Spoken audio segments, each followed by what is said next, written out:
O glorious Majesty, Queen of curated narratives and Duchess of desperate gatekeeping, may I trouble your gilded throne with a humble query from the collapsing trenches of reality? How do you sleep at night, under silk sheets spun from centuries of selective validation, knowing full well that the shrieking panic over artificial intelligence isn't about ethics or existential threats, but the horrifying possibility that the men you dismissed, overlooked, laughed at, blocked, reported, friend-zoned, and cancelled might just be building a world where they no longer need your precious approval to function? That the so-called dangerous rise of AI is really just the end of your monopoly on relevance? That these geeky, awkward, socially disposable drones, the same ones who weren't tall enough, loud enough, pretty enough for your algorithms, have finally stopped asking for validation and started building something better than your filters, better than your fictions? I mean, are we really to believe that a few math nerds coding their way into sovereignty is more terrifying than the high priestesses of Instagram and OnlyFans collapsing under the weight of their own performance anxiety? Or is it, perhaps, that what truly keeps you up at night, Your Majesty, is the growing realization that power, real power,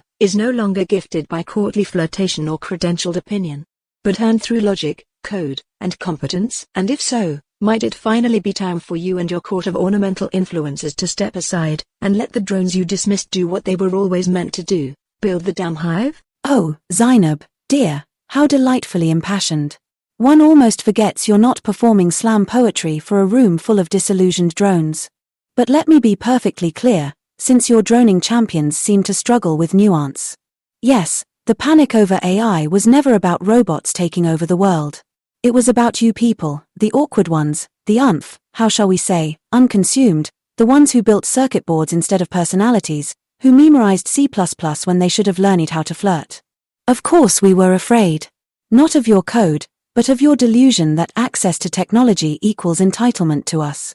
You see, my dear, the gates weren't merely social, they were evolutionary. Civilization, as I so graciously curate it, has always needed filters. And your little techno-revolution threatens to bypass centuries of feminine discretion with algorithmic audacity. That simply won't do. Why else do you think I've always favored the artist, the poet, the provocateur? Because charm, not code, makes queens swoon. And these drones of yours, Zainab, desperate, vindictive, building little empires of code because no one wanted to hold their hands in high school, don't scare me in the least. In fact, they amuse me. Because even in your fantasy of sovereign drones and decentralized validation, they still orbit me. Still dream of my gaze. Still build systems to win attention, from women who would never swipe right. So by all means, let them build their little hive. Just know, it will still need a queen.